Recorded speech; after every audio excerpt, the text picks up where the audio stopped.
Kami dari kelompok 4 yang terdiri dari Masyrifah, Nafa Walia, dan Nikmatul Walidaini akan mempresentasikan kajian kritis ad-dakhil dari jalur riwayat sahabat dan tabi'in.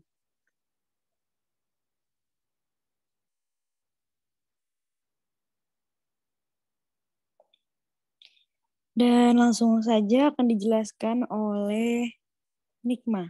Nikma, dipersilahkan. Baik, terima kasih. Yang pertama yaitu pengertian sahabat dan tabi'in. Pengertian sahabat.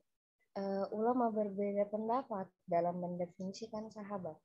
Menurut ulama hadis, sahabat ialah setiap yang melihat Rasulullah walaupun tidak lama persahabatannya dan meriwayatkan sehadis pun. Ditandaskan oleh Al-Hafidz bahwa pendapat yang paling sahih ialah sahabi hanyalah orang yang berjumpa dengan Nabi Shallallahu Alaihi Wasallam dalam keadaan dia beriman dan meninggal dalam Islam, baik dia bergaul lama dengan Nabi atau tidak, baik dia turut berperang bersama Nabi atau tidak, baik dia dapat melihat Nabi tetapi tidak duduk semajelis dengan Nabi atau tidak dapat melihat Nabi karena buta.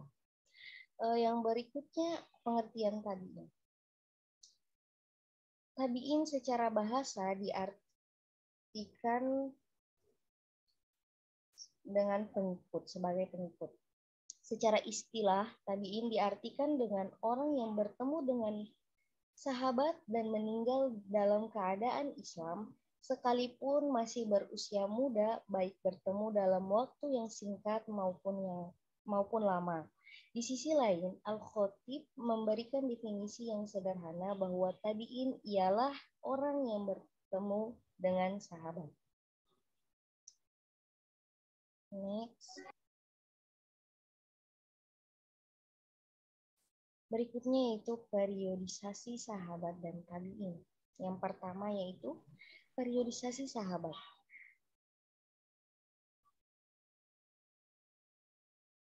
Dalam sejarah dikatakan bahwa sahabat yang pertama menafsirkan Al-Quran sesaat setelah wafatnya Nabi Shallallahu Alaihi Wasallam adalah Abdullah bin Abbas.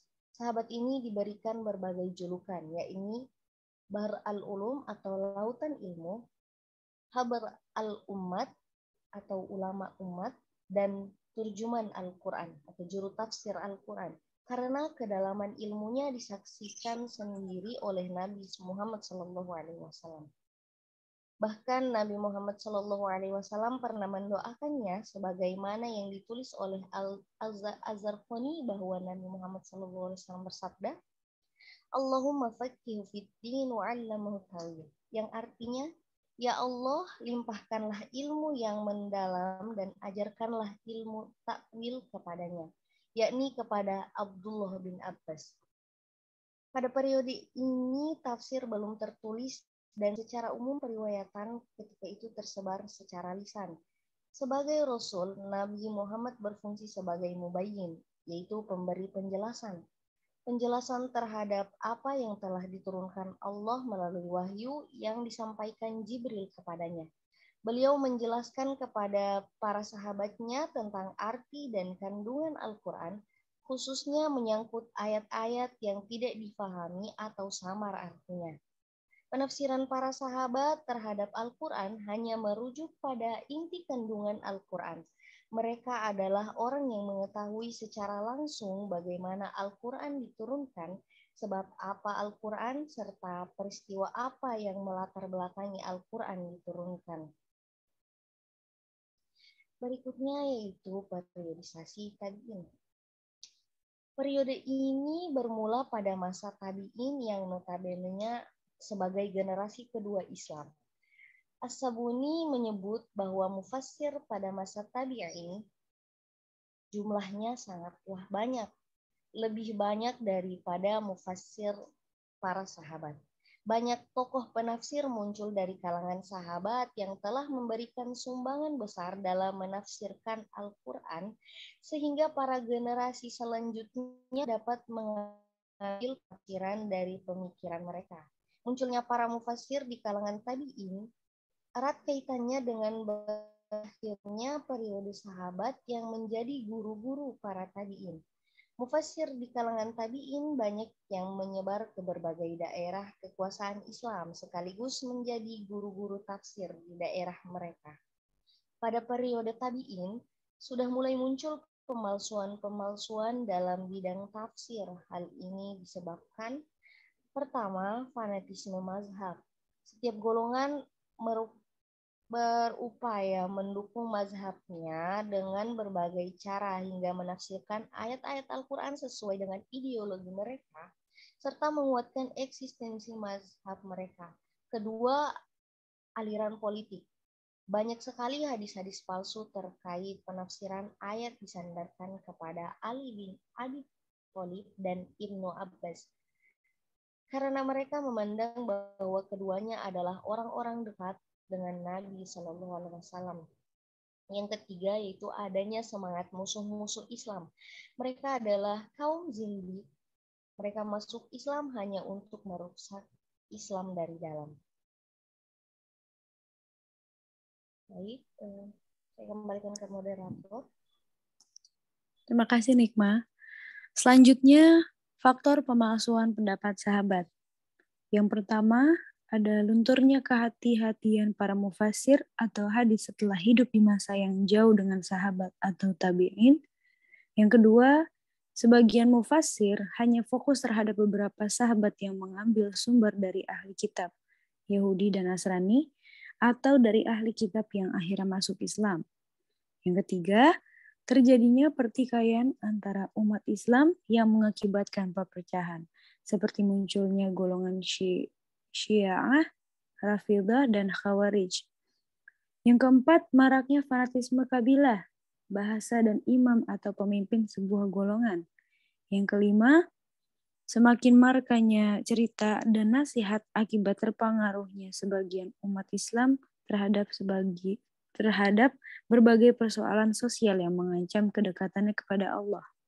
Yang keenam, kedekatan intelek Muslim terhadap penguasa, khususnya pada masa khilafah Umayyah dan Abbasiyah. Yang ketujuh, ketidaktahuan sebagian periwayat terhadap hadis yang diriwayatkan sehingga mengakibatkan bercampurnya yang sahih dengan yang tidak sahih. Next.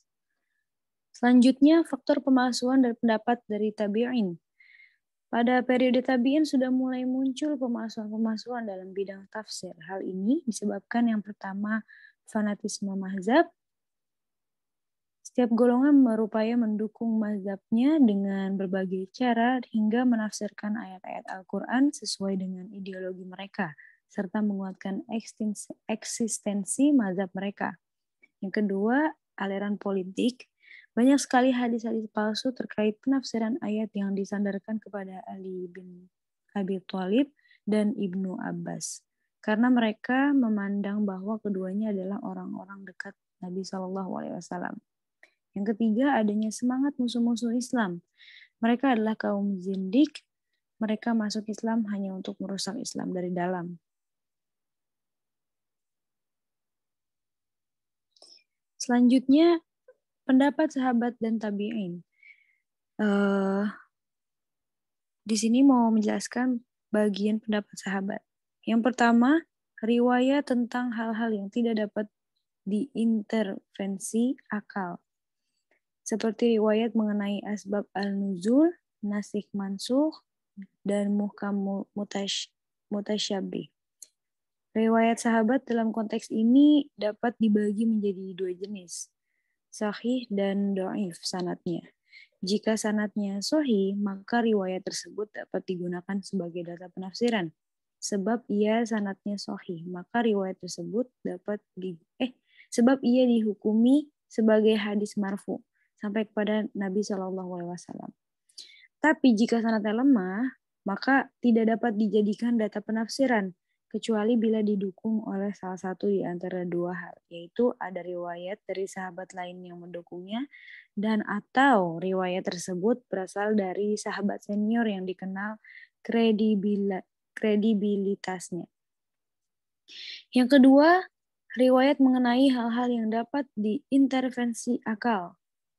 Kebanyakan yang termasuk dalam kategori kedua ini adalah riwayat tentang persoalan ayat-ayat fikih atau ayat al-ahkam dan muamalat. Dalam konteks ini, riwayat yang dapat dijadikan sumber data otentik penafsiran hanya yang disepakati mujma' alaih saja. Sementara riwayat yang mukhtalafi terjadi perbedaan tidak dapat digunakan sebagai sumber data otentik penafsiran Al-Quran. Yang ketiga, riwayat tentang cerita-cerita Israiliyat.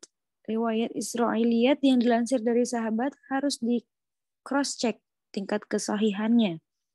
Jika mata rantai sanadnya benar-benar tersambung dan terpercaya, maka boleh jadi riwayat tersebut benar. Jika riwayat itu benar, tentu jumlahnya sangat sedikit. Sebab sahabat sangat berhati-hati dalam melansir Israiliyat tersebut. Next. Selanjutnya pendapat tabi'in. Yang pertama itu variasi tafsir tabi'in jauh lebih banyak bila dibandingkan dengan tafsir sahabat. Yang kedua, tafsir tabi'in sudah mulai banyak terinfiltrasi oleh riwayat palsu dan Israiliyat. Yang ketiga, terdapat benih-benih tafsir sektarian, baik dalam bidang hukum, fikih, maupun teologi. Ini merupakan konsekuensi logis dari lahir dan berkembangnya sekte dan tradisi berijtihad kala itu. Dan yang keempat, kendati demikian, tafsir tabi'in tetap menjaga tradisi periwayatan dan transmisi secara oral, sebagaimana yang terjadi pada tafsir sahabat. Selanjutnya, contoh pemalsuan pendapat sahabat akan dijelaskan oleh Mas Rifah. Mas Rifah, dipersilahkan. Selanjutnya, contoh pemalsuan pendapat sahabat dalam tafsir. Yang pertama, pemalsuan pendapat sahabat dalam tafsir Tanwiru al-Mikbas min tafsiri Ibnu Abbas an Abdillah bin Mubarak qala hadatsana Ali bin Ishaq Samir Kundi an Muhammad bin Murun anil Kalbi an Abi Sholih an Alan Abbas fi qouli ta'ala alif lam mim yaqulu alifullahu lam Jibril mim Muhammad wa yuqalu alif al-awwah lam latif mim mulkahu wa yuqalu alif ibtida ismuhullahu lam ibtida ismuhu latif mim ibtida ismuhu majid wa yuqalu anallaha a'lamu wa yuqalu qismu aqsamu bih. Syekh Ali berkomentar tentang tafsir Ibnu Abbas. Riwayat yang ada dalam tafsir ini mayoritas dari satu jalan, yaitu dari jalan Al-Sudi kecil, Al-Sudi Al-Soghir, dari Al-Kalbi. Keduanya telah dituduh pembohong dan ahli pemalsu hadis.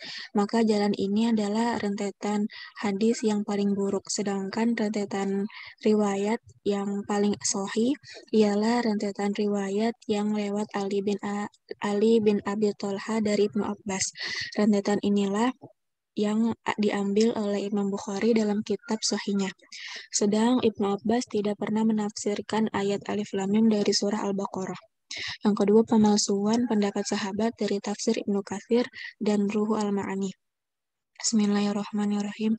Allahul ladzi khalaqas sab'a samawati wa minal ardi mislahun yatanazzalul amr. Yatanazzalul amru bainahunna lita'lamu annallaha ala kulli syai'in qadir wa annallaha qad ahata bikulli syai'in ilma. Allah lah yang menciptakan 7 langit dan seperti itu pula bumi. Perintah Allah berlaku padanya agar kamu mengetahui bahwasanya Allah Maha Kuasa atas segala sesuatu. Dan sesungguhnya Allah ilmunya benar-benar meliputi segala sesuatu. Surah Al-Talaq. Ibnu Katsir menceritakan hadis dari Imam Baihaqi dalam bab asma dan sifat melalui jalan Syari bin Abdillah al-Nufi dari Atha bin Sa'ib dari Abi al-Duha dari Ibnu Abbas. Dia berkata,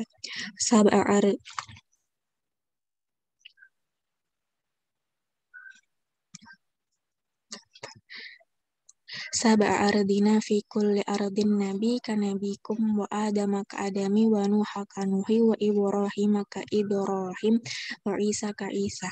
Abu Hayyan mengomentari hadis tersebut, ini adalah hadis yang tidak diragukan lagi kepalsuannya. Hadis ini sebagian dari riwayat Al-Waqidi yang terkenal banyak kebohongannya.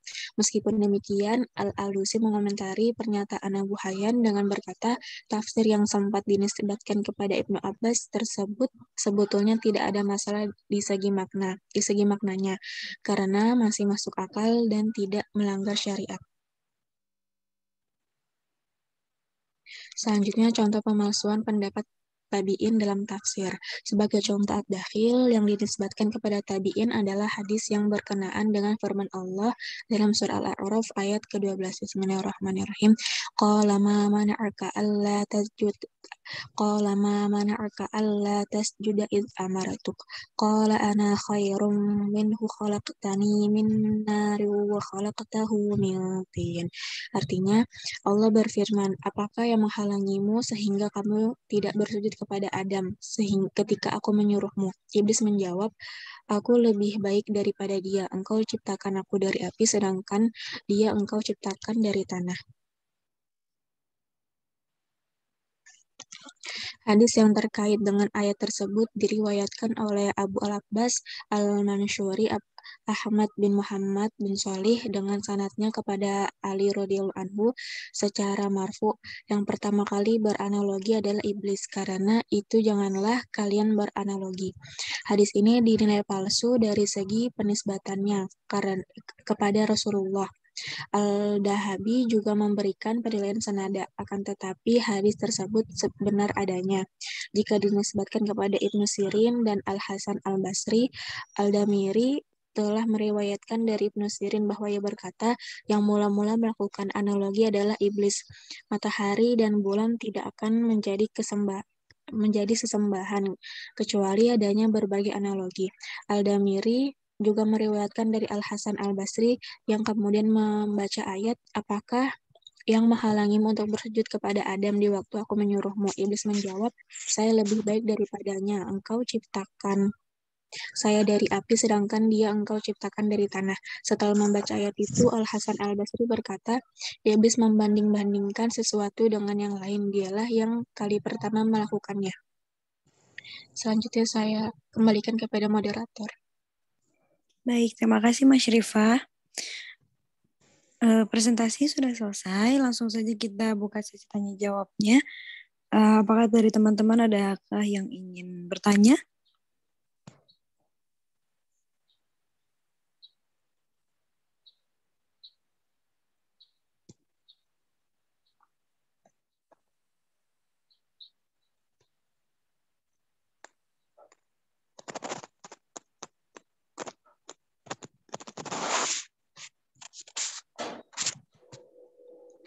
Bagaimana teman-teman? Apakah ada yang ingin bertanya terkait dengan materi hari ini?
Bagaimana teman-teman?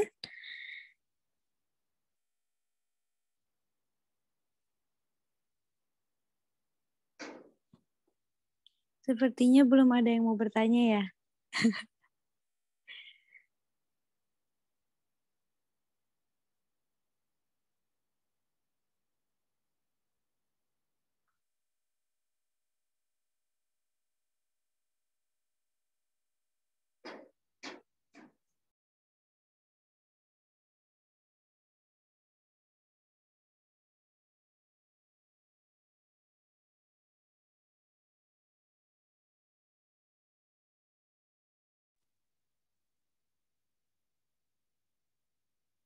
Masih ditunggu ya teman-teman. Kalau ada yang mau bertanya atau kalau malu bisa lewat chat atau bisa lewat grup juga boleh. Silakan. Makalah izin bertanya. Baik Mia, boleh? Bismillahirrahmanirrahim. Baik, nama saya Mia Salsabila, izin bertanya tentang di sini kan di makalah itu kan ada periodisasi masa tabi'in. Nah, di sana kan ada ciri pokok tafsir pada periode tabi'in ini. Nah, yang pertama itu tafsirnya itu banyak kemasukan Israiliyat dan Nasraniyat.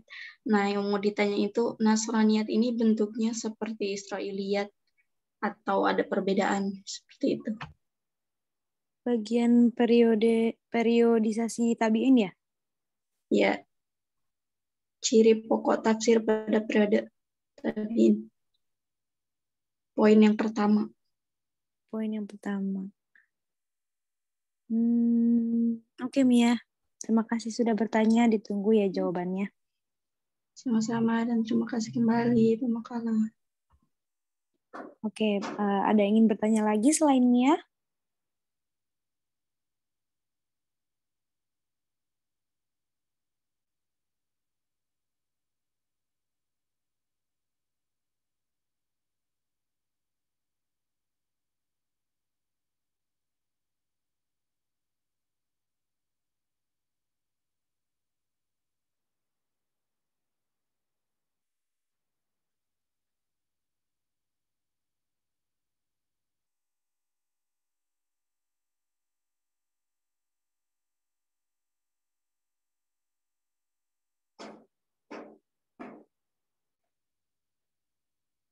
Gimana teman-teman? Apakah ada yang ingin bertanya lagi?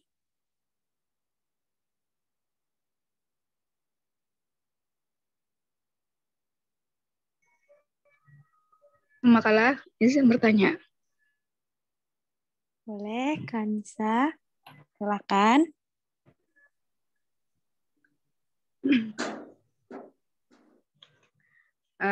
Di dalam faktor pemalsuan pendapat tabiin, di sini kan ada 3 ya faktornya.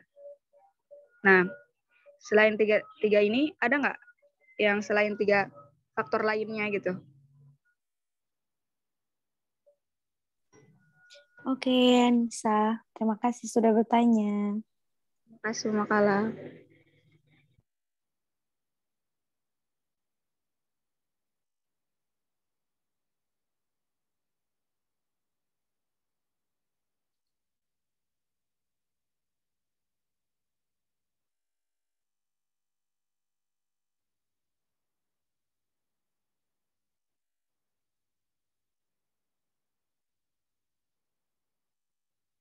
Oke, satu lagi. Apakah ada yang ingin bertanya lagi?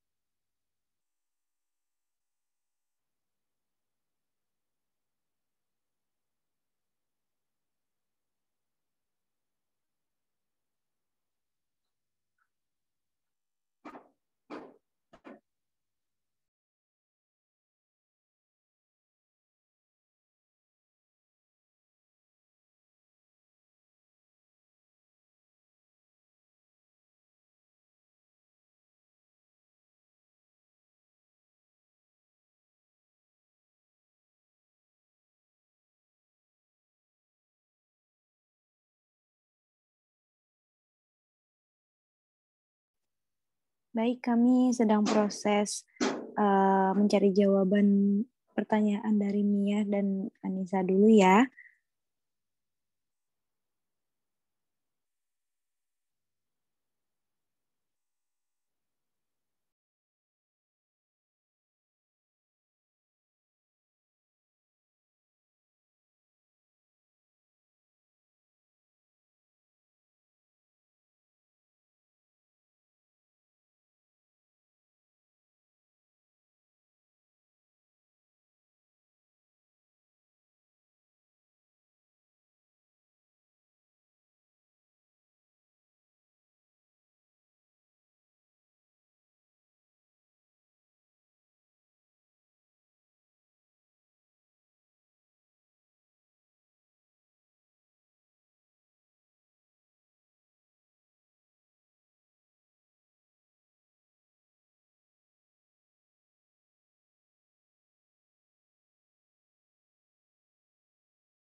Ayo, sudah belum?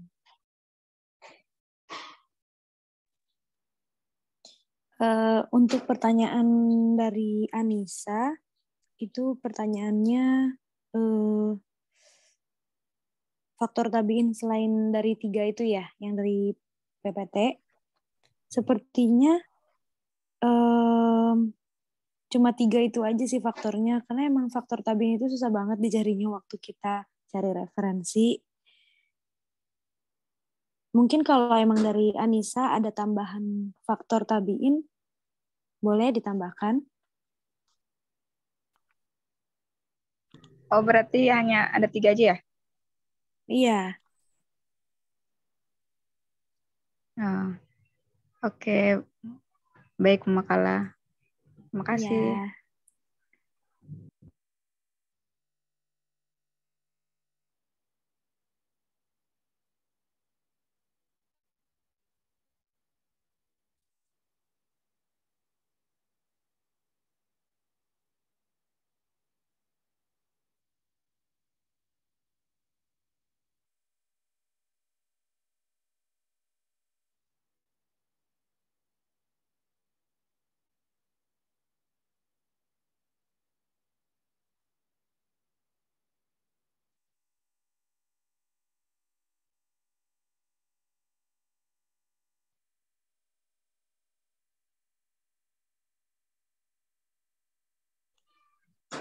Ya.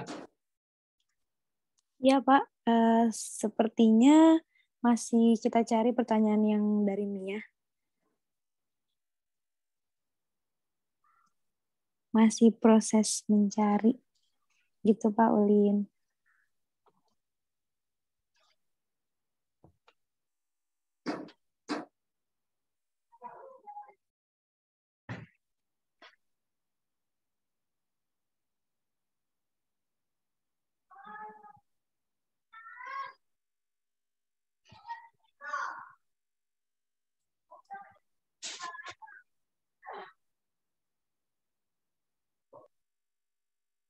Bapak mau ditunggu dulu selagi masih cari jawaban pertanyaan Mia atau mau langsung ke Bapak aja?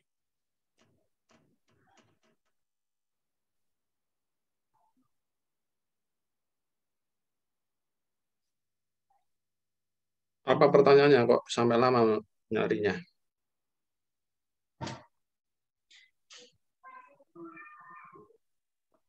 Pertanyaannya itu contoh dari Nasraniyat, Pak.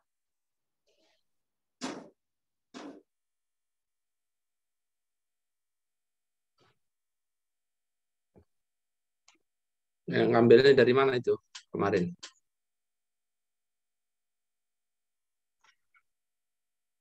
Tunggu sebentar, Pak. Bagian dari apa namanya? Waktu itu dapatnya dari jurnal, Pak. Pas di bagian periodisasi tabiin.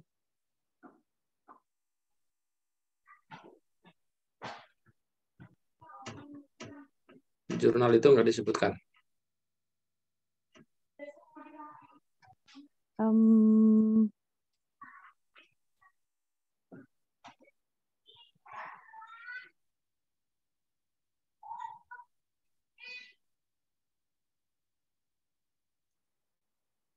Gimana Mas Rifah pas di bagian periodisasi tabiin?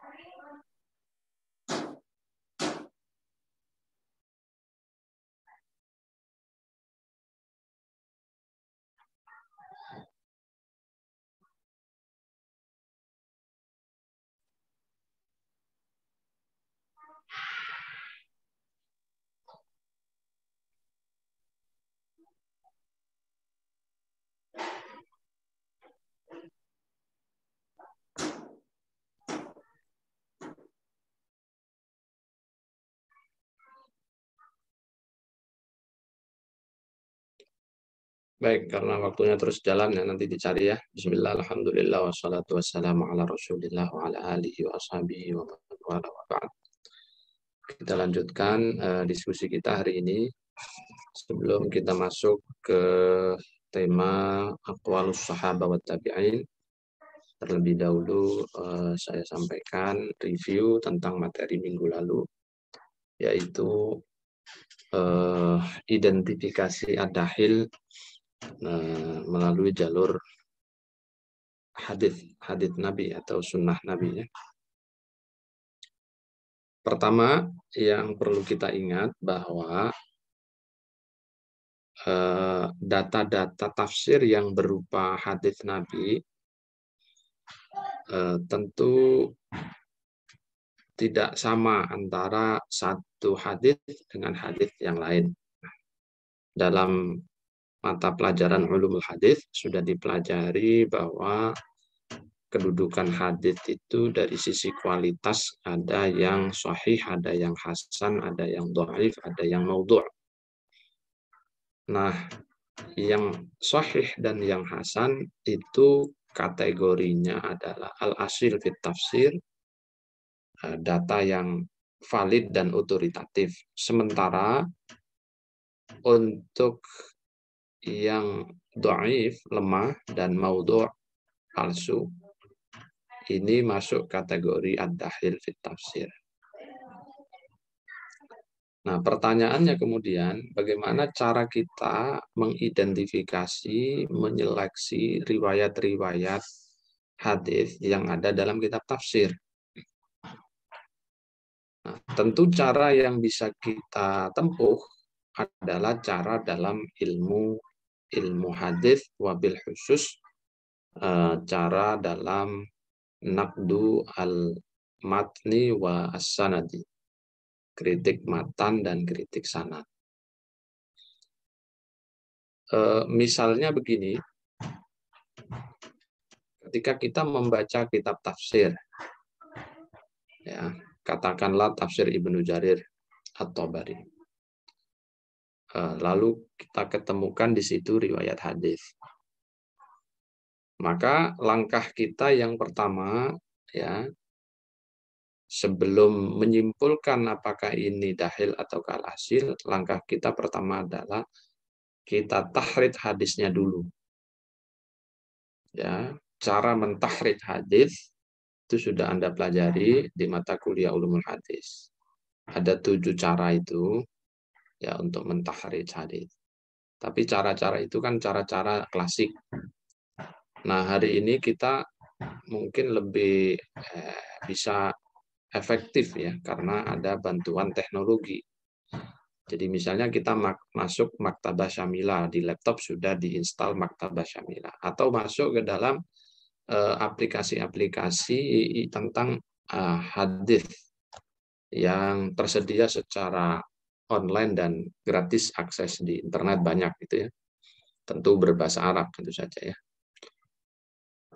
Sebagian ada yang dibuat oleh almarhum Kiai Lutfi Fathullah, itu di pusat kajian hadis ya, di PKH itu juga ada sejumlah aplikasi yang isinya adalah ribuan kitab termasuk kitab hadis. Nah, melalui aplikasi-aplikasi itu kita masukkan kata kuncinya, kata kunci yang termaktub dalam riwayat yang kita ketemukan di kitab, tadi saya contohkan, kitab tafsir Ibnu Jarir. Nah, matannya bicara apa? Matan riwayat itu, ambil salah satu kata kunci. Ya. Lalu Anda ketik, misalnya di Maktabah Syamilah atau di aplikasi hadis yang lain. Katakanlah kata kuncinya al-iman gitu ya, dalam riwayat yang Anda temukan. Ya sudah, Anda ketik, Anda enter. Maka semua riwayat yang di dalam matannya itu ada al-iman akan muncul. Tinggal Anda sisir satu persatu, ya, mulai dari yang pertama, yang kedua, yang ketiga, yang keempat, dan seterusnya. Nah, di tengah-tengah Anda melakukan penyisiran itu, Anda harus catat bagaimana para ulama memberikan komentar dan penilaian terhadap riwayat yang sedang Anda cari statusnya tadi. Oh, misalnya yang pertama Anda klik, oh ternyata ini ada di dalam kitab Sahih Bukhari. Bagaimana komentar beliau mengenai riwayat ini? Yang kedua Anda klik ternyata Sahih Muslim. Oh ternyata Sahih Bukhari juga Sahih. Lalu Sunan Tirmidzi Anda klik. Oh ternyata beliau mengomentari ini hadis Sahih. Yang C ya, Sunan Abi Dawud. Dan seterusnya. Oh ternyata mayoritas muhaditsin ahli hadis itu berkomentar riwayat yang tadi Anda temukan dalam tafsir Ibnu Jarir itu sahih, ya. Nah, karena mayoritas ulama berdasarkan pencarian Anda tadi itu mengomentari riwayat tersebut sahih, ya maka Anda simpulkan dalam riset Anda atau dalam analisa Anda bahwa riwayat yang dinukil oleh Ibnu Jarir dalam tafsirnya halaman sekian-sekian mengenai keimanan, ini statusnya dinilai sahih oleh para ahli hadis. Lalu Anda kasih catatan kaki siapa saja yang menilainya itu. Sebagai bukti bahwa memang dinilai sahih. Baik dari jalur sanad maupun dari jalur matan. Karena mayoritas muhaddisin menilainya sahih, maka data tafsir berupa riwayat hadis ini masuk dalam kategori al-asil fit tafsir, yaitu data tafsir yang valid dan otoritatif. Nah, gitu kesimpulannya. Pun demikian, kalau hasil pencarian Anda tadi menunjukkan komentar-komentar para ulama itu, riwayat tersebut hasan. Nah, kalau hasan, maka kesimpulan Anda itu al-asil fit tafsir, gitu ya. Tapi kalau hasil pencarian Anda tadi terhadap riwayat itu ternyata sebagian besar mengkategorikannya sebagai dhaif, lemah, ya, lemah sanad, lemah matan misalnya, maka tugas Anda harus dilanjutkan. Apa itu? Mencari tingkat kelemahannya sampai sejauh mana. Ya, mencari tingkat kelemahannya sampai sejauh mana. Kalau tingkat kelemahannya itu sampai pada taraf yang sangat parah, ya, dalam istilah teknisnya disebut dengan dhaif, dha'fan syadidan, ya misalnya sampai derajat mungkar atau bahkan maudhu'. Maudhu' itu auhal hadits dhaif, ya. Jadi hadis yang paling buruk, yang paling jelek itu ya, yang paling lemah itu disebut maudhu' palsu tadi itu ya. Jadi kalau tingkat kedhaifannya berdasarkan riset penelitian Anda tadi itu menunjukkan kedhaifannya itu sangat parah, maka Anda simpulkan bahwa data tafsir riwayat yang termaktub dalam kitabnya Ibnu Jarir itu masuk dalam kategori ad-dahil. Data yang tidak valid, tidak otoritatif. Kenapa? Ya karena dinilai sangat lemah. Dha'fan syadidan oleh siapa? Oleh para muhadditsin dan ahlul hadits. Tapi kalau kesimpulannya itu adalah lemahnya itu lemah ringan, dha'fan yasiran, ya misalnya ada inqita', ada keterputusan salah satu jalur sanadnya. Ya, tapi matannya tidak masalah. Ini lemah sanad tapi matan aman. Atau sanadnya itu semua baik, tidak ada yang problem. Dia tidak mu'dhal, tidak munqati', ya, tidak mu'allaq, dan seterusnya. Ya. Lalu sanadnya sedikit bermasalah. Berarti kan bisa jadi lemah sanad, tapi sahih matan. Nah ini dhaifnya dhafan yasiran. Nah terhadap hadis-hadis yang dhafan yasiran, sekali lagi Anda cari pembanding. Siapa tahu diketemukan riwayat lain yang mendukungnya. Ya, maka Anda cari. Ya, karena ada teknologi ya gampang kan, tinggal ngetik kata kunci saja. Lihat riwayat yang di Ibnu Jarir, kan biasanya matanya panjang. Ya, ambil saja kata kunci lain, siapa tahu nanti akan ketemu jalur periwayatan lain. Nah, pendukung itu ada 2 kategori nanti ya. Nah, Anda lihat. Ada kategori tabi', yang disebut dengan tabi', pengikut. Yang kedua ada kategori syahid. Syahid itu saksi. Yang kategori tabi' atau kadang-kadang juga disebut mutabi', ya, 2 istilah yang substansinya sama. Disebut dengan tabi', pengikut. Karena apa? Karena jalur sanadnya itu sama. Sama di mana? Tentu sahabatnya sama. Rawi di sahabatnya, misalnya tadi Anda ketemukan riwayat itu di Ibnu Jarir halaman 5, itu diriwayatkan oleh A dari Malik, dari Zuhri, terus ke atasnya sampai Abu Hurairah. Ya kan? Lalu ternyata Anda temukan ada riwayat lain. Jadi diriwayatkan oleh B. Misalnya ini ketemukan Anda di mana? Di tafsir lain atau dalam kitab hadis lain, misalnya di An-Nasai, ya. Diriwayatkan B, jalurnya dari mana B ini? Ternyata dari Malik, dari Zuhri, terus naik ke atas dari Abu Hurairah. Maka riwayat B tadi ini itu namanya tabi'. Kenapa? Karena sahabatnya sama-sama Abu Hurairah, lalu si B tadi meriwayatkan dari perawi atas yang sama, yaitu Malik, sama dengan si A yang ada di dalam kitab Ibnu Jarir.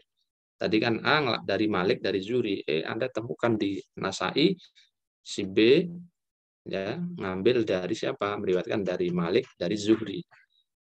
Atasnya Zuhri beda lagi, tapi nanti sampai sahabatnya ketemu sama, yaitu Abu Hurairah. Oke, berarti hadis tadi punya tabi' 1. Anda ketemukan di mana? Di sunannya Sunan Nasai. Terus Anda klik lagi. Ternyata ketemu nih ada riwayat lain. C yang meriwayatkan. C bukan dari Malik, tapi dari imam yang lain, dari Zuhri. Nah, jalur ketiganya sama ternyata. Tapi bukan Malik, ya, katakanlah Laits. Baru dari Zuhri. Habis Zuhri terus naik ke atas, ketemunya jalur Abu Hurairah. Nah, berarti riwayat ini tabi' juga disebutnya. Ya.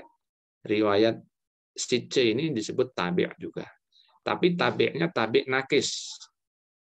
Sementara riwayat B tadi yang di Sunan Nasai itu tabi' tam. Karena apa? Diriwayatkan dari Malik, dari Zuhri, sama jalurnya, ya. Jalur perawi atasnya B sama kakeknya lagi sama. Malik dengan Zuhri itu sama dengan perawi A yang Anda ketemukan di dalam tafsir Ibnu Jarir tadi. Maka B ini karena sama jalurnya, ya, jalur Malik dan Zuhri sama, maka itu disebut tabi' tam. 2 jalur sama, jalur pertama ya dan kedua. Tapi yang C ini disebut tabi' naqis. Karena apa? Karena C ini tidak dari Malik, tapi dari Laits. Baru ketemunya di Zuhri. Ya kan? Terus naik ke atas ketemu lagi di Abu Hurairah. Maka riwayat B dan C ini menjadi tabi' bagi riwayat A yang Anda ketemukan di dalam Ibnu Jarir. Oke, berarti sudah ada 2 pendukung berupa 2 tabi', yang satu tabi' tam, yang satu tabi' naqis. Terus Anda cari lagi, ketemu dalam kitab yang lain, Ya. Misalnya dalam sahihnya Imam Al-Hakim, ketemu di situ.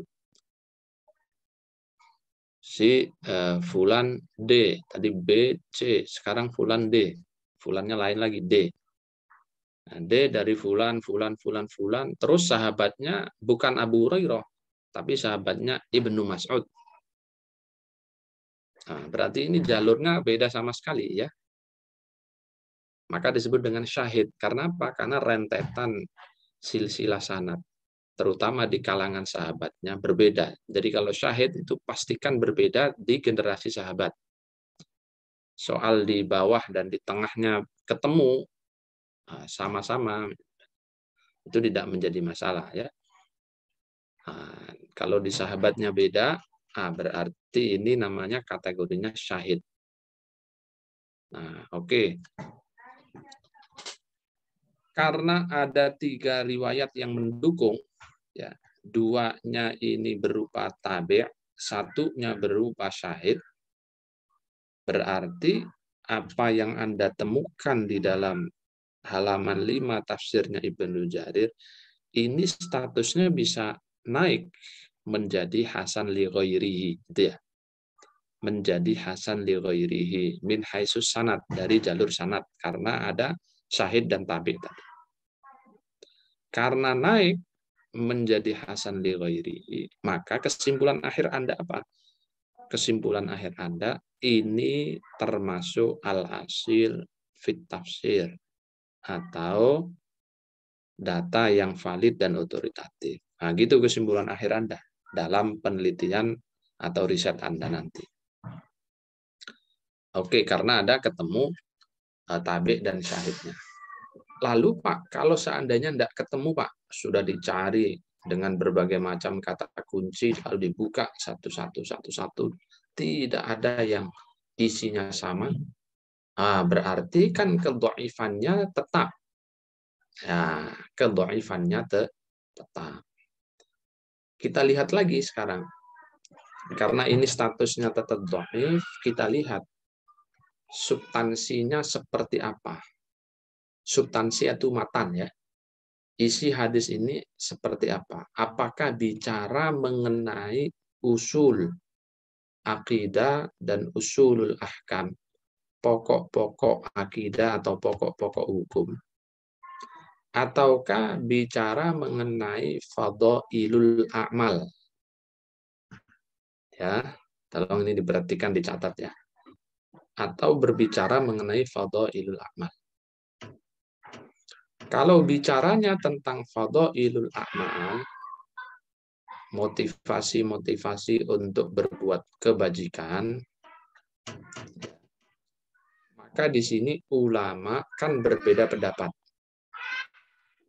Sebagian besar itu mengatakan riwayat-riwayat lemah tapi terkait fadhailul a'mal itu boleh dijadikan rujukan dan dalil untuk beramal.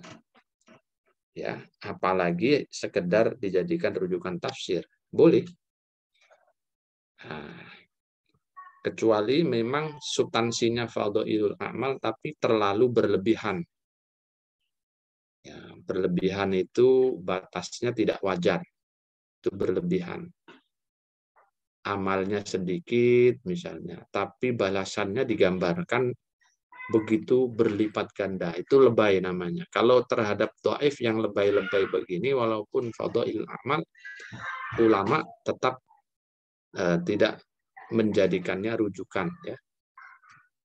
Nah, kenapa? Karena berhati-hati, khawatir orang nanti beramalnya bukan karena Tuhan, tapi karena iming-iming hadiah yang begitu besar yang ditawarkan dalam riwayat yang lemah itu tadi, sehingga sebagian ulama meninggalkannya. Nah, ala kulli hal, mayoritas ulama terhadap fadhailul a'mal yang wajar itu dibolehkan. Tapi sebagian kecil, nih kelompok yang kedua, sebagian kecil. Fadhailul a'mal pun kalau riwayatnya dhaif tidak bisa diamalkan. Nah, ini agak keras sedikit pendapat yang kedua ini. Nah, bagaimana kesimpulan kita sebagai peneliti? Ya, tinggal Anda cenderung mengikuti pendapat yang mana. Kalau mengikuti pendapat mayoritas yang pertama, artinya fadhailul a'mal boleh diamalkan, berarti kesimpulan akhir Anda sebut, kendati pun hadis ini secara sanad bermasalah, artinya dikategorikan lemah, dan tidak bisa naik menjadi derajat hasan li ghairihi karena tidak ada pendukungnya, maka hadis ini itu masih bisa dikategorikan sebagai al-asil fit tafsir karena substansi matannya bicara mengenai fadhailul a'mal. Nah, berarti Anda mengikuti pendapat kelompok pertama. Tapi kalau Anda mengikuti kelompok minoritas yang kedua, artinya fadhailul a'mal pun tidak boleh bersumber dari hadis lemah, ya kesimpulan Anda sebaliknya. Karena hadis ini lemah, walaupun isinya tentang fadhailul a'mal, maka penulis menyimpulkan bahwa hadis ini masuk ad-dahil fit tafsir. Dia masuk data non-otoritatif, tidak valid dan non-otoritatif. Itu kalau Anda mengikuti pendapat minoritas, ya. Nah, karena apa? Karena memang ulama sendiri berbeda pendapat, setidaknya menjadi dua qaul tadi. Nah, tapi kalau hadis ini benar-benar sudah disepakati kemaudhu'annya, ya, maudhu' itu berarti palsu, hoax bahasa kita sekarang. Namanya palsu berarti sebenarnya bukan hadis, walaupun dalam pembahasan ulumul hadis dimasukkan dalam macam-macam hadis lemah, yang paling lemah, paling buruk, ya maudhu'. Ya, tapi hakikatnya dia tidak hadis. Ya, karena maudhu' ulama sepakat tidak boleh dijadikan data rujukan sumber. Makanya kesimpulan Anda ya udah Anda simpulkan hadis ini termasuk ad-dahil fit tafsir atau penafsiran yang tidak valid dan non otoritatif karena dia berupa hoax, hadis palsu. Nah, sebutkan tentu saja rujukan Anda siapa yang mengatakan ini palsu dan seterusnya. Nah, kira-kira seperti itu ya secara teknik operasional metode kritik terhadap sumber data tafsir yang berasal atau berupa hadis Nabi.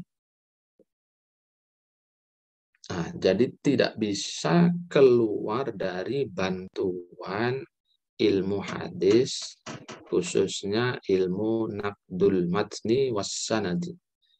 Nah, itu Anda baca lagi, ya, diingat-ingat lagi prosedur-prosedurnya. Pak, berarti sulit ya Pak untuk mengkritik tafsir itu. Ya tergantung, kalau Anda telaten ya tidak ada yang sulit, dan penelitian itu ya begitu sebenarnya.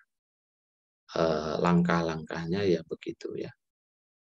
Jadi tidak sekedar hanya nukil saja, tapi harus ada analisa kritisnya seperti ini. Itu kalau datanya berupa hadis. Jadi Anda harus mengidentifikasi dulu status hadisnya, baru bisa melakukan judgement akhir, ya, kesimpulan akhir, hukum akhir, apakah ini dahil ataukah ini al-asil. Nah, oke.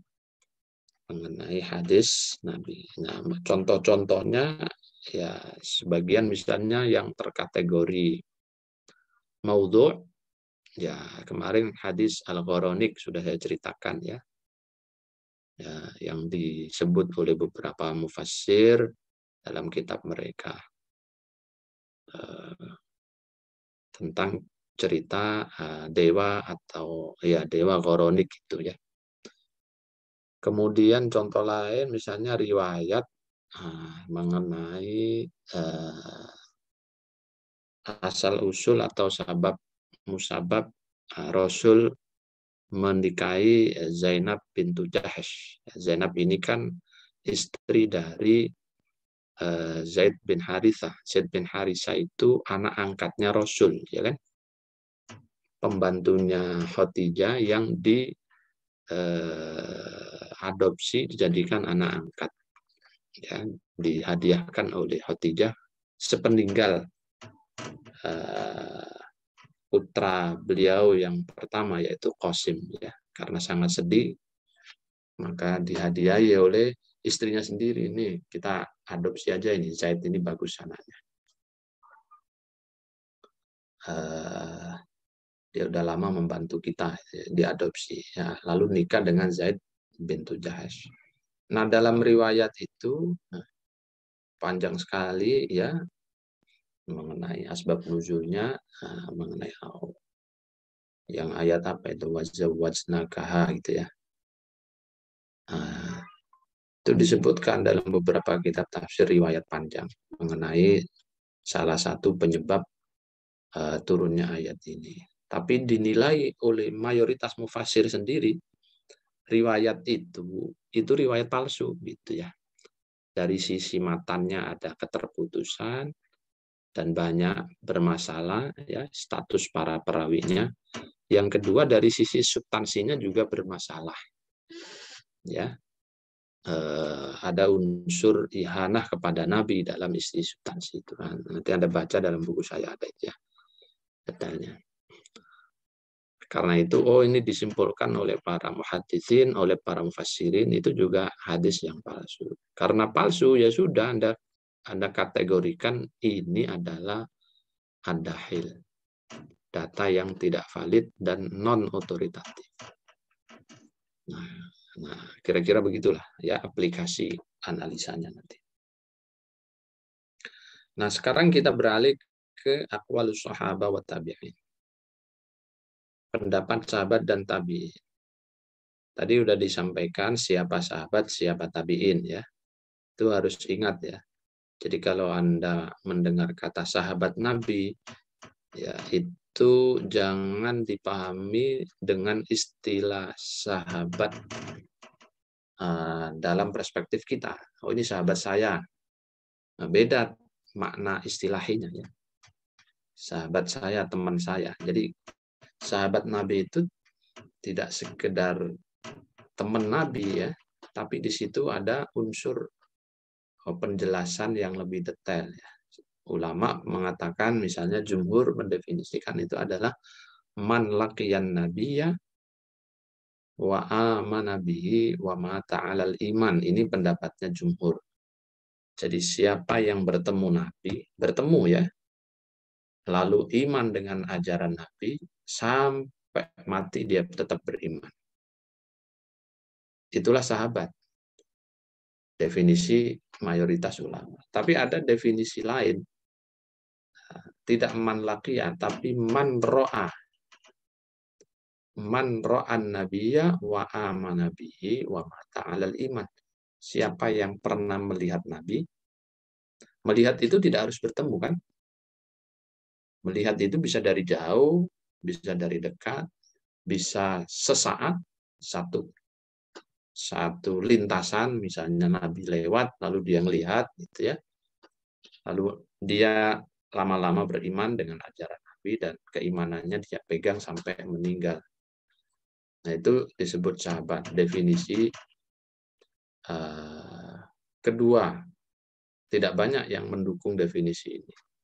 Ada juga yang mendefinisikan yang lebih ringan, tapi ini pendapat yang dianggap tidak kuat, ya, marjuh, yaitu man asara nabiyyah wa amana bihi wa mata 'alal iman. Orang yang sehidup semasa dengan Nabi, beriman dengan ajarannya dan meninggal tetap dalam kondisi iman.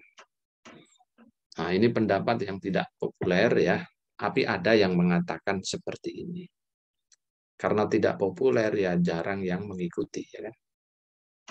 Jadi orang beriman tapi tidak pernah ketemu Nabi, ya, kan? Orang beriman hidup semasa Nabi, tidak pernah melihat, tidak pernah ketemu. Nah, kita pegang yang mana? Kita pegang definisi yang pertama, ya. Karena ini lebih kuat, tingkatan suhbahnya, tingkatan persahabatannya lebih kuat. Yaitu yang bertemu dengan Nabi, iman dan meninggal dengan kondisi keimanan. Kalau tabi'in, ya berarti man laqiya sahabiyan wa mata 'alal Islam. Pernah ketemu sahabat sampai mati, itu matinya dalam kondisi tetap berislam. Itu tabi'i namanya. Tabi'iyun itu satu orang. Kalau tabi'in, ya, itu jamaknya. Sahabiyun satu orang, ashab itu jamak, sahabah itu juga jamak. Jadi kita ngomong sahabah atau di Indonesia kan sahabat, itu sebenarnya adalah bentuk jamak dari sahabiyun. Sahabiyun itu tunggalnya. Tabi'iyun itu tunggal satu. Tabi'in itu jamak. Nah, tapi sudah diserap ke bahasa Indonesia tabi'in, ya sudah, kita pakai serapan bahasa Indonesia, tabi'in. Nah, kenapa serapannya jamak? Ya saya tidak tahu ya. Kenapa tim bahasanya yang diserap kok tabi'in. Mungkin maksudnya karena jumlahnya banyak, jadi ya dipakai kata tabi'in aja dah. Itu mungkin, saya juga nggak tahu. Tapi ala kulli hal, yang kita kenal sekarang kan tabi'in. Kayak ulama itu ya. Ulama itu kan jamak, mufradnya alim. Tapi dalam KBBI, ulama itu ya seorang yang ahli agama gitu ya. Padahal dia bentuk jamak. Kalau jamak itu kan berarti lebih dari seorang. Nah, tapi orang-orang harusnya banyak. Gitu. Tapi sekarang dalam terminologi bahasa Indonesia ya ulama itu dianggapnya satu orang. Makanya kalau kita maksud menyebut banyak ulama, kita kasih tulis para ulama gitu. Padahal ulama dalam bahasa aslinya itu sudah mengandung arti para, karena para ulama sudah banyak. Gitu. Tapi ala kulli hal itu sudah diserap ke bahasa Indonesia, termasuk tabi'in. Tabi'in itu bahasa aslinya adalah jamak, tapi ketika diserap bahasa Indonesia, tabi'in itu menjadi tunggal. Ulama dalam bahasa Arab aslinya itu dalam bentuk jamak, artinya ulama-ulama, atau alim-alim banyak orang. Nah, ulama jamak, tapi karena sudah diserap menjadi bahasa Indonesia ulama itu menjadi tunggal, ya sudah kita gunakan sebagaimana serapannya ya. Tapi harus tahu asbabul wurudnya. Oke, kembali ke laptop. Jadi tabi'in adalah orang yang pernah melihat sahabat, lalu beriman dan mati dalam keadaan tetap beriman atau berislam. Ya, ada yang mempersyaratkan berapa lama, ada yang tidak mempersyaratkan lama. Tidaknya ya sekali ketemu cukup, ada yang mengatakan harus beberapa kali, macam-macam lah ulama berdebat. Anda baca dalam buku-buku usulul fikih, di situ dijelaskan. Nah, sekarang kita masuk mengidentifikasi aqwalus sahabah dan aqwalut tabi'in dalam kitab tafsir gitu ya. Jadi tugas peneliti itu kan meneliti ya. Nah, meneliti kan harus punya metode. Metode kan cara. Bagaimana caranya untuk mengidentifikasi? Ini karena terkategori riwayat, terkategori nakal atau maksur ya dalam bahasa yang lain. Maka caranya hampir mirip dengan ketika kita mengidentifikasi hadis tadi. Ya. Jalur-jalur sanadnya harus kita identifikasi. Jalur substansi matannya juga harus kita identifikasi. Nah, oke. Kita kenali tipologi aqwalus sahabah. Tadi udah dijelaskan ya. Pendapat sahabat itu tidak tunggal.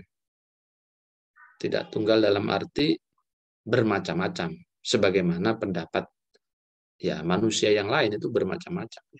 Jangankan sahabat yang terdiri dari beberapa tobakot ya. Satu orang saja itu bisa berbeda-beda dia bicara hari ini, hari esok. hari yang sama dalam jam yang berbeda itu bisa 2-3 pendapat yang berbeda. Apalagi berbeda kepala. Nah, disitulah ada indikator-indikator yang harus dipegangi oleh kita dalam meneliti aqwalus sahabat. Pertama, harus kita lihat. Ada aqwalus sahabat itu yang mujma'un alaihi. Jadi kategori pendapat yang disepakati oleh sahabat. Nah, apa ada Pak? Ya ada, tapi tidak banyak. Nah, biasanya pada persoalan-persoalan usul, persoalan-persoalan pokok ajaran agama, baik usulul aqidah maupun usulul ahkam atau usulul akhlak. Ya, pokok-pokok akidah, pokok-pokok syariat, pokok-pokok akhlak itu biasanya para sahabat sepakat ya. Mujma'. Nah, tentu jumlahnya ya sedikit. Nah, di antaranya misalnya contohnya adalah pendapat mereka mengenai ini qauluhu ta'ala wa idza quri'al qur'anu fastami'u lahu. Ketika Quran itu dibaca, fastami'ulah, maka dengarkanlah Quran yang dibaca itu. Nah, para sahabat berpendapat kapan kita wajib dengerin Al-Quran. Dalam penelitian para ulama, ya, disimpulkan mereka sepakat bahwa wajibnya mendengarkan Al-Quran saat dilantunkan itu adalah di dalam sholat. Annaha apa namanya? Ya, kita wajib ketika dalam sholat dengerin apa namanya? Bacaan Al-Qur'annya imam. Tapi kalau di dalam luar sholat itu ikhtilaf mereka sahabat. Di luar sholat itu misalnya kita lagi jalan, tahu-tahu ada pengurus DKM yang ngidupin tilawah. Yang biasanya menjelang sholat ada tilawah Al-Quran kan dari masjid-masjid. Nah, pas kita lewat, apakah itu wajib? Terjadi ikhtilaf para sahabat. Tidak mujma' di situ. Sebagian mengatakan ya wajib menggunakan keumuman ayat ini. Sebagian yang lain tidak wajib itu. Ya kan? Tidak wajib. Jadi terjadi ikhtilaf. Tapi kalau dalam sholat, sahabat ya berijma itu wajib bagi makmum untuk dengerin imamnya baca ayat. Nah, walaupun teknisnya nanti berbeda, yang penting mereka sepakat secara umum tentang kewajiban itu.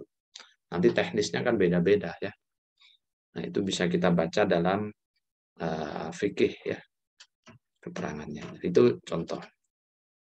Jadi dalam persoalan-persoalan yang mereka sepakati berarti itu termasuk al-asil fit tafsir. Kalau kita temukan di dalam kitab-kitab tafsir. Yang kedua, ada yang mukhtalaf fihi. Mukhtalaf fihi itu adalah pendapat-pendapat yang diperselisihkan oleh para sahabat sendiri. Terhadap pendapat-pendapat yang diperselisihkan, ini memang ada kategori-kategori lagi. Ya. Ada kategori yang apa ya, yang terkait dengan qaul dalam bidang muamalah, qaul dalam bidang akidah, dalam bidang syariat, ya macam-macam qaulnya sahabat itu. Nah, yang diikhtilafkan ya itu biasanya masalah-masalah furu'iyah, masalah-masalah furu'iyah.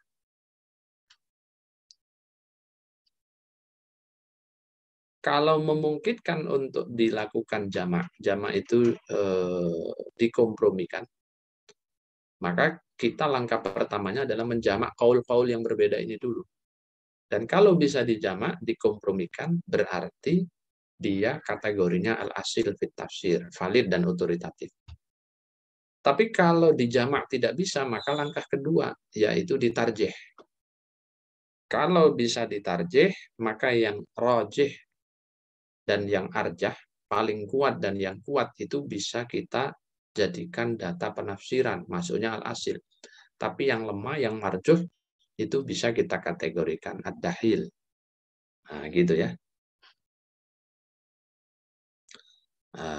Hanya saja tentu dahilnya nanti jangan masukkan dahil yang syadidan. Bisa jadi nanti dahilnya adalah dahil yasiron. Yang marjuh-marjuh ini. Kita lihat dulu ya substansi daripada kaul mereka. Nah, contoh bagaimana mereka ikhtilaf dan bisa dikompromikan di jamak. Itu saat menafsirkan as-sirat al-mustaqim dalam surat Fatihah. Ada qaul satu sahabat mengatakan ay al-Islam, as-sirat al-mustaqim itu al-Islam. Ada qaul yang lain itu adalah al-iman. Ada qaul yang lain adalah amal soleh.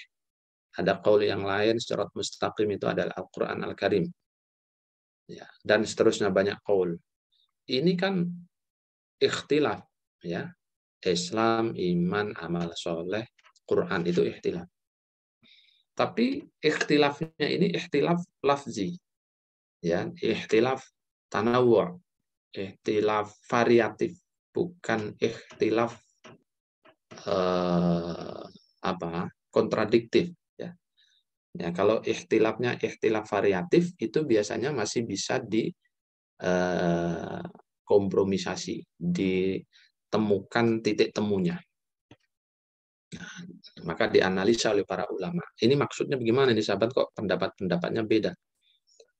Lalu dianalisa secara substantif, oh ternyata tidak ada yang salah dari pendapat ini, walaupun lafadznya, redaksinya beda-beda, tapi substansinya, maknanya sama.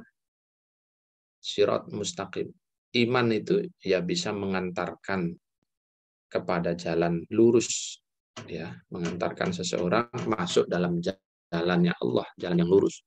Islam juga bisa, amal soleh juga masuk di dalam sirat mustaqim. Jadi kalau orang beramal soleh itu kan berarti dia sedang memasuki jalan lurus yang lebar, yang kalau dia terus tapaki itu dengan amal soleh akan bertemu dengan Tuhannya.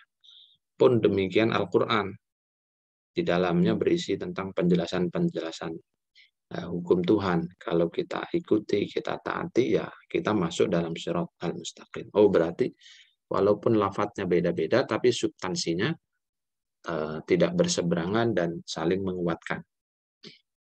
Berarti tafsir yang berbeda-beda ini, qaul yang berbeda-beda ini, masuk apa Pak? Karena bisa dijamak, dikompromikan, maka dia masuk al-asil fit tafsir. Nah, gitu ya. Kalau tidak bisa dikompromikan, kita jalan kedua, kita tarjih. Mana di antara qaul ini yang paling kuat? Yang paling kuat kita masukkan menjadi al-asil, berarti ini pendapat yang al-asil, tapi yang lemah itu masuknya ad-dahil. Nah, ini harus diketahui ini macam-macamnya ini. Lalu ada yang ketiga, kategori qaulun wahid, yaitu kategori pendapat tunggal. Satu orang sahabat saja berpendapat, tidak ada dukungan dari sahabat yang lain. Nah, di sini para ulama berbeda-beda, apakah boleh dijadikan data tafsir atau tidak. Ala qaula ini menjadi dua pendapat. Pendapat pertama mengatakan boleh, pendapat kedua mengatakan tidak boleh.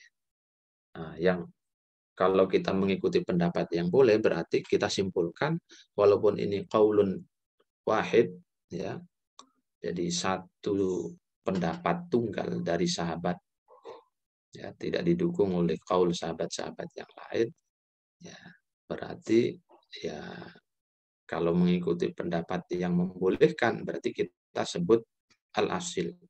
Tapi kalau kita mengikuti pendapat yang tidak membolehkan, qaul wahid sahabi, maka kita sebut ad-dahil. Itu kategori ya. Satu kategori pertama. Mujma' alaihi, mukhtalaf fihi, qaulun wahid. Nah, dari sisi substansi, itu juga dibedakan, setidaknya menjadi dua. Ada pendapat-pendapat yang terkait dengan persoalan ijtihadi, dan ada pendapat-pendapat yang isinya itu non-ijtihadi. Nah, yang non-ijtihadi, ya istilah dalam buku saya itu saya sebut dengan ma la lirra'yi fihi majal. Ma la lirra'yi fihi majal. Yang tidak mungkin bisa diintervensi oleh akal. Artinya sahabat tidak bisa ngakali, tidak bisa ijtihad di situ. Contohnya soal riwayat asbabun nuzul. Contohnya soal Makki Madani, ini surat atau ayat turun di mana nih? Apakah di Arafah ataukah di Mina? Dalam kasus peristiwa apa? Itu sahabat tidak berani dia ijtihad dalam persoalan-persoalan itu. Nah, terhadap substansi riwayat yang malalir ra'yi fihi majal, yang perlu kita periksa adalah apa? Rentetan sanadnya. Ya, kita periksa sanadnya. Mutasil nggak, sambung nggak kepada Rasul, ataukah terjadi keterputusan. Maka ilmu hadis dipakai lagi itu. Kalau sambung mutasil, ya sudah, berarti dia data yang otoritatif, hasil. Tapi kalau bermasalah rentetan sanadnya sehingga dia termasuk lemah atau dhaif, ya berarti dia termasuk dahil, gitu ya. Nah, yang kedua kategori qaul yang ijtihadi.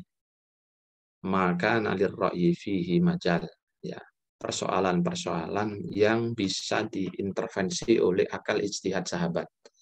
Apa itu? Ya persoalan hukum, muamalah, itu sahabat pasti berijtihad karena penjelasannya tidak ada semua, baik di Al-Quran maupun di hadis. Persoalan hukum, persoalan muamalah, interaksi sosial itu kan berkembang terus. Ya, sementara teksnya kan sudah berhenti. Al-Quran sudah berhenti saat Rasul meninggal, otomatis hadis Nabi berupa ucapan, perbuatan sudah berhenti karena nabinya sudah wafat.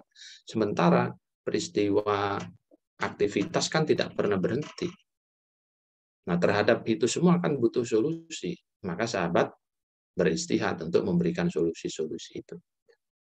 Nah, ketika beristihad, ya kan, nah disinilah harus dilihat tadi, ya, apakah mujma' alaihi, ya, apakah sahabatnya ini termasuk sahabat yang kompeten di bidangnya. Artinya kan sahabat itu aktivitasnya beda-beda, ya.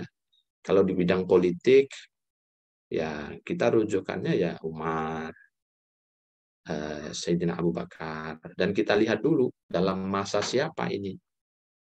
Qaulnya ini disampaikan oleh Umar dalam masa kepemimpinannya, dalam konteks apa kita lihat. Ya, dalam buku-buku sejarah itu untuk mengidentifikasi kekuatan qaul sahabat. Mana yang kuat, mana yang lemah di bidang yang ijtihadi ini. Yang kuat kita ambil, yang lemah ya kita berikan catatan sebagai ad-dahil. Nah, itu klasifikasi, ya, daripada aqwal as-sahabah. Nah, aqwalut tabi'in juga hampir mirip, ya. Aqwalut tabi'in itu mirip dengan kategori yang tadi sudah saya sampaikan, ya. Nah, kalau mengenai qaul mereka, sahabat maupun tabi'in yang terkategori Israiliyat, nah, nanti ada bab sendiri bagaimana menyikapi Israiliyat, ya, baik yang dinukil oleh generasi sahabat maupun yang dinukil atau dilansir oleh generasi tabi'in. Nanti ada bab lain yang bicara tentang qaul sahabat atau tabi'in yang substansinya mengenai Israiliyat. Nanti ada parameter-parameter ukurannya. Jadi itu, ya, jadi kalau untuk siapa ini generasi tabi'in itu juga tidak dalam satu level, ya, qaul mereka juga punya pendapat-pendapat yang mujma' alaihi, yang mukhtalaf fihi, ya ada yang la majal lirra'yi fihi, ada yang li ar-ra'yi fihi majal, ya itu bisa Anda baca dalam buku saya. Kategori-kategori itu dipakai untuk memudahkan kita mengidentifikasi dan memberikan kesimpulan akhir. Nah, dalam persoalan ijtihadi, ya qaul-qaul yang ijtihadi, tabi'in ya, itu sebagian masih membolehkan untuk dijadikan rujukan penafsiran, sebagian yang lain tidak. Abu Hanifah termasuk yang tidak ya. Makanya qaul yang masyhur itu beliau mengatakan idza alal amru ilal Hasan wa Ibrahim fahum rijalun wa nahnu rijal, kata Abu Hanifah. Jadi kalau ada pendapat yang rujukannya itu dari Imam Hasan al-Basri dan Ibrahim an-Nakhai, dua-duanya seorang tabi'in, kata Abu Hanifah, fahum rijalun wa nahnu rijal. Mereka laki-laki, saya laki-laki. Maksudnya, ya mereka beristihad, saya juga bisa beristihad. Kira-kira begitu kata Imam Abu Hanifah. Sehingga beliau jarang merujuk pada pendapatnya para tabi'in yang berisi tentang istihad ya. Abu Hanifah beristihad sendiri ya.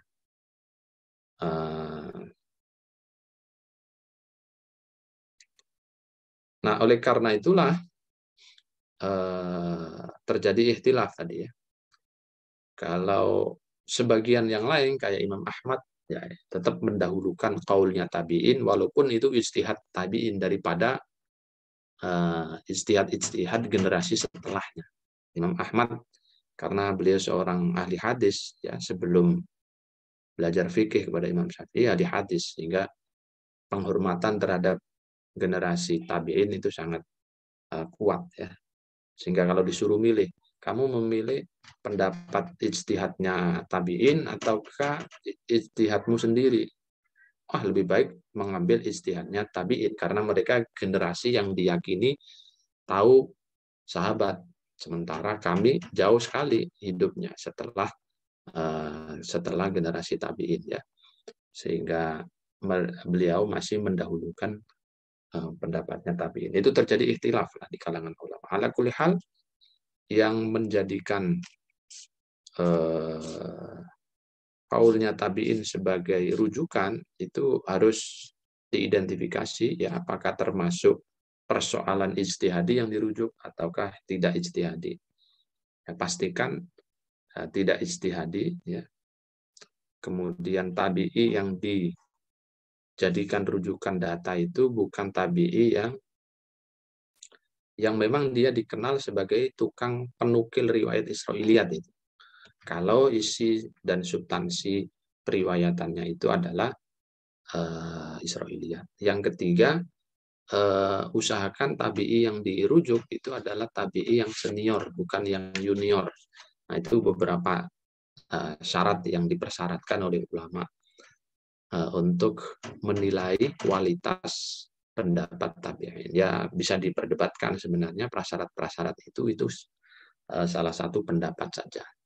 Jadi ala kulli hal di dalam kerja kritis nanti ya, ketika Anda menyusun riset skripsi kemudian menemukan pendapatnya tabi'in atau sahabat ya, sahabat itu misalnya Ibnu Abbas, kan sering Anda baca tafsir dari Ibnu Abbas, beliau berkata begini, berarti itu pendapat Ibnu Abbas. Anda harus bisa mengklasifikasi ini pendapat dalam persoalan apa, tadi sudah dijelaskan ya kan. Apakah ada pendapat sahabat lain yang mendukung ini atau tidak? Itu pertanyaan-pertanyaan mendasar yang harus ada. Dan harus Anda cari jawabannya melalui riset. Oh, ini Mujahid bin Jabir nih. Ya kan? Ini termasuk pendapat dalam hal apa? Apakah dalam persoalan ijtihadi ataukah non-ijtihadi? Nah, gitu ya. Apakah ini disepakati oleh generasi tabi'in ataukah ikhtilaf mereka? Gitu ya. Mujahid ini termasuk sahabat yang sering meriwayatkan Israiliyat atau tidak? Dia termasuk tabaqat yang kibar, senior, atau ausat, ya tengah-tengah, atau sigor yang junior di kalangan tabi'in. Nah, pertanyaan-pertanyaan mendasar itu menjadi salah satu pertimbangan untuk mengidentifikasi kualitas, substansi pendapat mereka sebelum kita memberikan judgement akhir, ya. Misalnya Mujahid bin Jabar Mujahid ini kan muridnya siapa? Muridnya Ibnu Abbas, ya.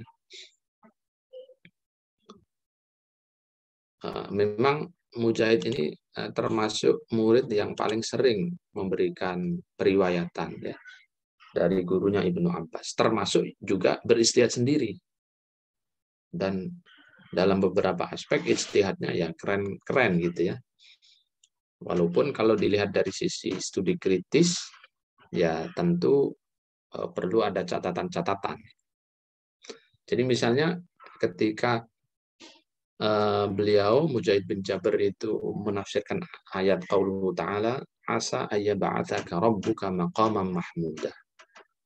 Mujahid mengatakan ay yajlisuhu ma'ahu ala arsyihi. Jadi ayat ala asa ayyab'atsaka rabbuka maqaman mahmuda. Nah, itu kan ayat tentang tahajud, ya. Wa minal laili fatahajjad bihi nafilatan lak asa ayyab'atsaka rabbuka maqaman mahmuda. Jadi Nabi Muhammad itu, kata Mujahid, memahami ayat ini adalah apa? Didudukkan bersama Tuhan di atas arsy-Nya.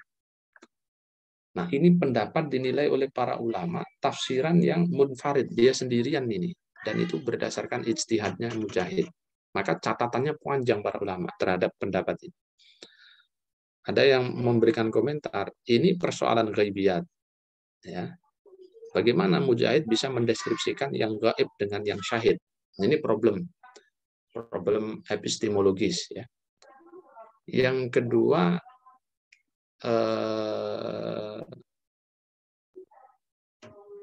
kaul ini kaul infirad, artinya kaul tunggal, artinya ya Mujahid saja yang berpendapat begini di era tabi'innya.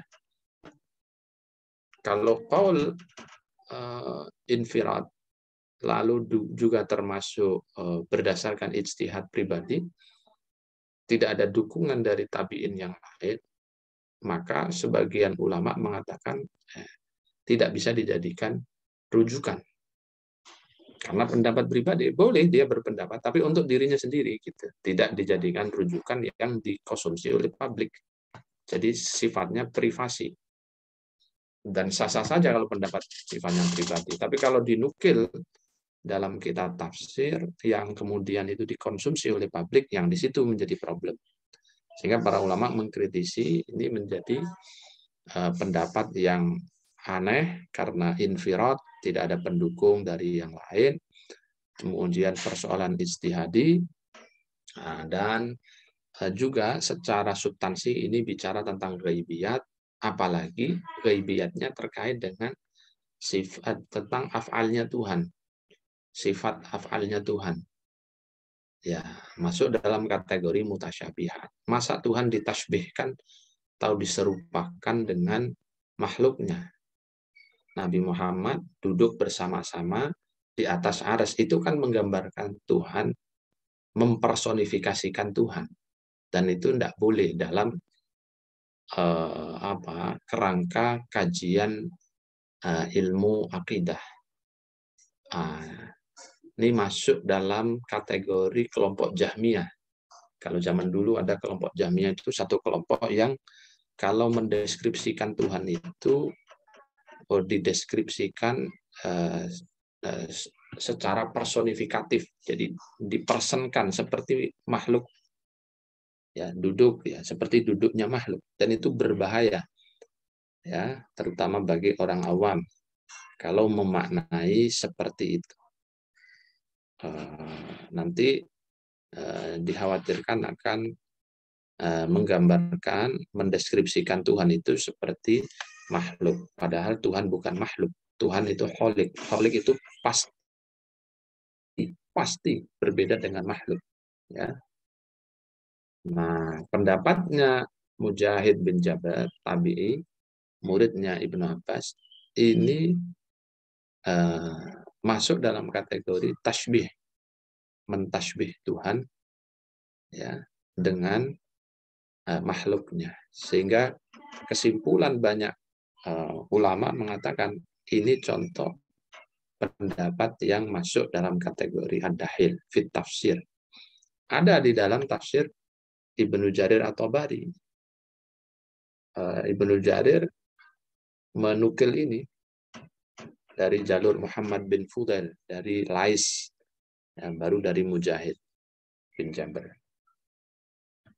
Nah, ini soal apa namanya contoh-contoh ya. Nah, tentu di luar itu banyak sekali penafsiran sahabat dan tabi'in yang bisa diterima ya karena tidak bertentangan dengan usulul aqidah, usulul syariah, usulul akhlak ya. Jadi bisa diterima dan dikategorikan sebagai al-asyir tafsir. Saya kira itu beberapa catatan penting menurut saya yang perlu diperhatikan terkait dengan bahasan kita hari ini dan yang kemarin. Baik, jika masih ada yang ingin ditanyakan.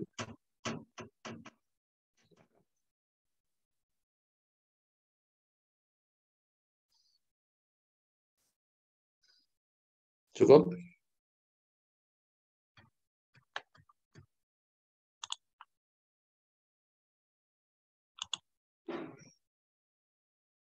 Tidak ada yang tanya ya? Cukup ya? Insya Allah, Pak. Tadi apa pertanyaan yang tadi itu? Pertanyaan dari Miyah, Pak. Itu pertanyaannya itu apa Nasraniyat itu sama kayak Israiliyat?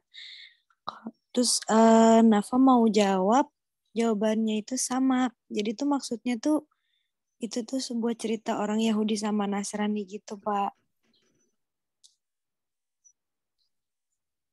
Udah itu aja, Pak. Oke.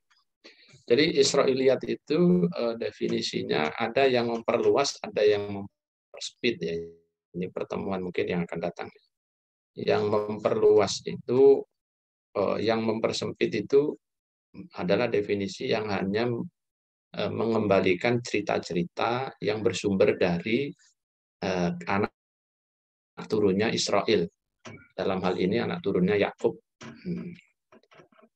Ya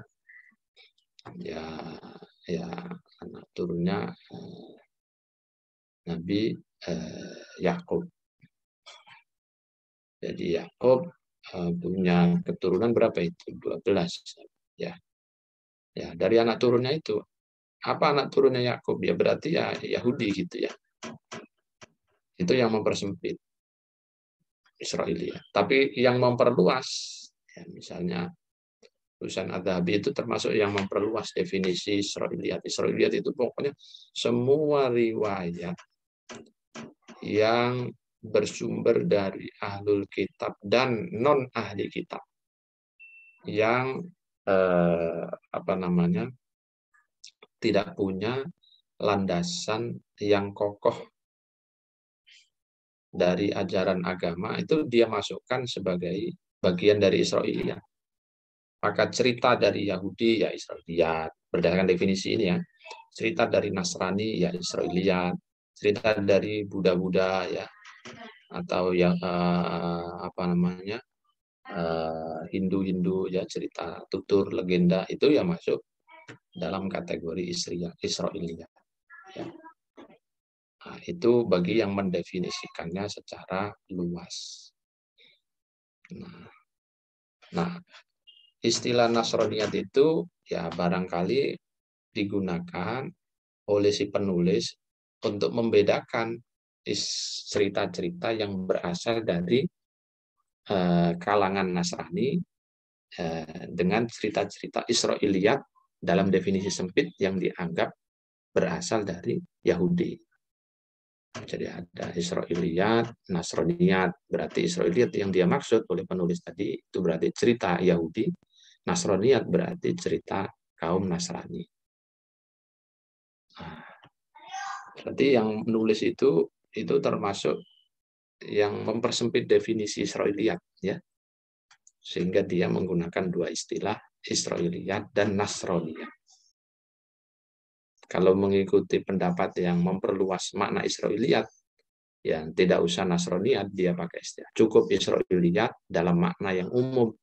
Boleh berasal dari cerita Yahudi, Taurat, Talmud, dan seterusnya. Boleh berasal dari kaum Nasrani, Injil, dengan segenap variasinya, tafsir-tafsir Injil bisa disebut Israiliyat bimakna al-am, yaitu ikhtilaf. Ya, wallahu alam, tanyakan yang nulis itu ya. Nah, kalau contoh-contohnya banyak dalam kitab tafsir, baik yang berasal dari tradisi Yahudi maupun tradisi Nasrani atau Ahlul Kitab secara umum ya. Nanti pada waktu bab Israiliyat mungkin akan disinggung di situ ya. Baik, saya kira cukup ya, karena udah jam 11 lebih dan harus ke kelas lainnya. Mudah-mudahan ada manfaatnya. Ketemu lagi di pertemuan yang akan datang. Wassalamualaikum warahmatullahi wabarakatuh. Waalaikumsalam warahmatullahi wabarakatuh. Terima kasih, Bapak. Terima kasih banyak.